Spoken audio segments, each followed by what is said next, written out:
तो आज जो कहानी हम देखने वाले हैं वो शुरू होती है एक 17 साल के लड़के आकाश के साथ, जिसकी जिंदगी हमेशा के लिए बदलने वाली थी।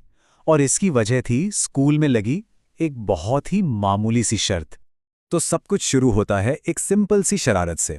17 साल के आकाश को उसके दोस्तों ने एक चैलेंज दिया कि अपने सबसे सख्त टीचर अभय सर पर पानी का गुब्बारा फोड़ना है। अब यह सुनने में तो एक मजेदार शर्त लग रही थी, है ना? लेकिन किसी को अंदाजा नहीं था कि इसका अंजाम कितना भयानक होने वाला है। और यहीं से कहानी का असली रहस्य शुरू होता है।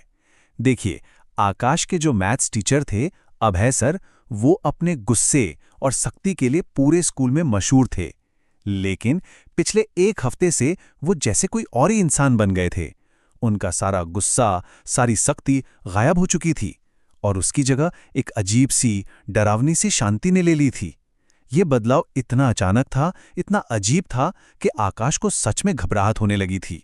शर्त पूरी करने के लिए स्टाफ रूम में घुसने से पहले आकाश ने सोचा कि थोड़ा होशियारी से काम लेता हूं। वो दरवाजे से अंदर जाने के बजाय स्टाफ रूम की खिड़की से झांक कर देखना चाहता था, बस ये पक्का करने के लिए कि अभय सर अंदर अकेले हैं या नहीं। उसे जरा भी अंदाजा नहीं था कि वो क्या देखने वाला है। खिड़की से झांकते ही आकाश का दिल दहल गया। सामने लगे आईने में अभय सर का जो अक्स दिख रहा था वो किसी बुरे सपने जैसा था।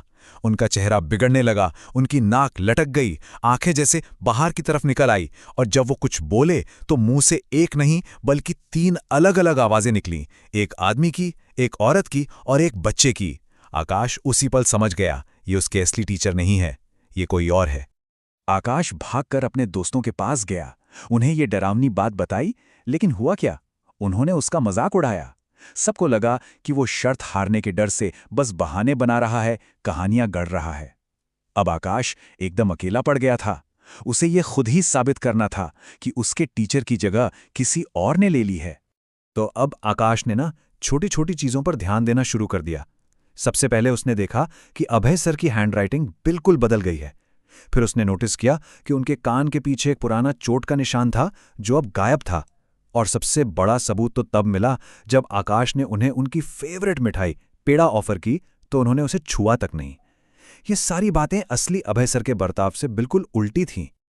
अब आकाश को पूरा यकीन हो गया था कि ये किसी भूत प्रेत का ही साया है। उसे अपनी दादी के बताए हुए कुछ पुराने टोटके याद आए और उसने सोचा कि चलो शायद इन्हीं से कोई मदद मिल जाए। लेकिन उसकी सारी कोशिशें बेकार गईं। उसने टीचर की कुर्सी के नीचे नींबू मिर्ची रखी तो वो उस दिन कुर्सी पर बैठा ही नहीं। शमशान की राख का भी कोई असर नहीं हुआ। हद तो तब हो गई जब गांव के एक बाबा ने भी जांच पड़ताल के बाद कह दिया कि ये तो एक आम इंसान है। इन कोशिशों से हुआ सिर्फ एक ही चीज, उस धोखेबाज को पक्का शक हो गया कि आकाश उस पर नजर रख रहा है। अब आकाश पूरी तरह से निराश हो चुका था। हताश होकर उसने अपनी क्लास के एक लड़के से बात की जिससे सब सनकी समझते थे।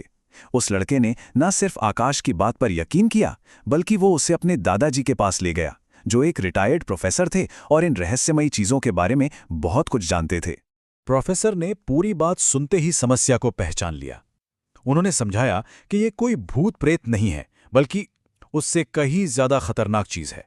उन्होंने इसे नाम दिया एक बहुरूपिया पिशाच, मतलब एक ऐसा जीव जिसका अपना एक असली शरीर होता है और इसी वजह से उस पर मंत्रों और टोटकों का कोई असर नहीं होता। ये अपनी मर्जी से किसी का भी रूप ले सकता है। पर कहते हैं ना, हर राक्षस की कोई ना कोई कमजोरी जरूर होती है। प्रोफेसर ने बताया कि इस बहुरूपिया पिशाच की एक ही कमजोरी है और वो है चांदी। वो चांदी को छू भी नहीं सकता।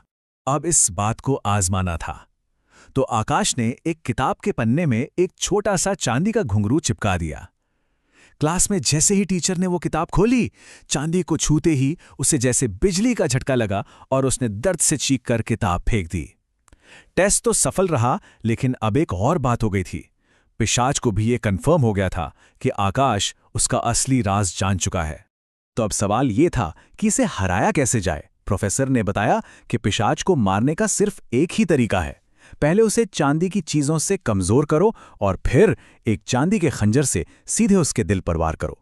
उन्होंने आकाश की सुरक्षा के लिए उसे एक चांदी का खंजर दिया भी। आकाश अच्छी तरह जानता था कि अब वो पिशाच का अगला निशाना है। छिपने के बजाय उसने लड़ने का फैसला किया। उसने एक बहुत ही खतरनाक प्लान बनाया और इस प्लान में उसकी मदद करने वाला सिर्फ एक ही इंसान था जिस पर वो आंख बंद करके भरोसा कर सकता था, उसकी अपनी दादी। जब वो पिशाच स्कूल में था, आकाश और उसकी दादी चुपके से उसके घर में घुस गए और वहां उन्हें एक ताबूत के अंदर असली अभय सर बेहोश मिले। लेकिन तभी वो पिशाच अचानक लौट आया। एक भयानक लड़ाई शुरू हुई। दादी ने अपनी चांदी की पायल के घुंघरू तोड़कर उस पर फेंके, जिससे वो तड़पने लगा, और इसी हंगामे के बीच असली अभय सर को होश आ गया। उन्होंने जमीन पर पड़ा चांदी का खंजर उठाया और सीधे उस पिशाच के दिल में घोंप दिया। लड़ाई खत्म होने के बाद होश में आए असली अभय सर ने वो भयानक सच बताया कि आखिर ये सब शुरू कैसे हुआ था। हुआ ये था कि अभय सर खुद इन पुरानी कथाओं पर रिसर्च कर रहे थे। इसी रिसर्च के दौरान उन्होंने उस पिशाच की कब्र ढूंढ निकाली और उसे खोद दिया। वो बस एक मरी हुई लाश पर स्टडी करना चाहते थे, लेकिन गलती से उनके खून की एक बूंद उस पिशाच की जबान पर गिर गई और बस वो सदियों बाद फिर से जिंदा हो गया। जिंदा होते ही उस पिशाच ने अभय सर पर हमला किया, उन्हें कैद कर लिया और उनका रूप लेकर उनकी जिंदगी जीने लगा। चांदी का खंजर दिल में लगते ही पिशाच का शरीर राख में बदल गया। अभय सर ने उस राख को एक बक्से में बंद किया और उससे बहुत दूर ले जाकर दफना दिया, ताकि ये बला दोबारा कभी जिंदा ना हो सके। जिंदगी तो वापस नॉर्मल हो गई, लेकिन एक भयानक राज के साथ। ये कहानी हमें एक बहुत ही डरावने सवाल के साथ छोड़ जाती है। जरा सोचिए, अगर आकाश उस बहुरूपिया पिशाच का राज नहीं खोल पाता तो उसका अगला कदम क्या होता? वो कब तक एक टीचर बनकर रहता और उसका असली मकसद क्या था?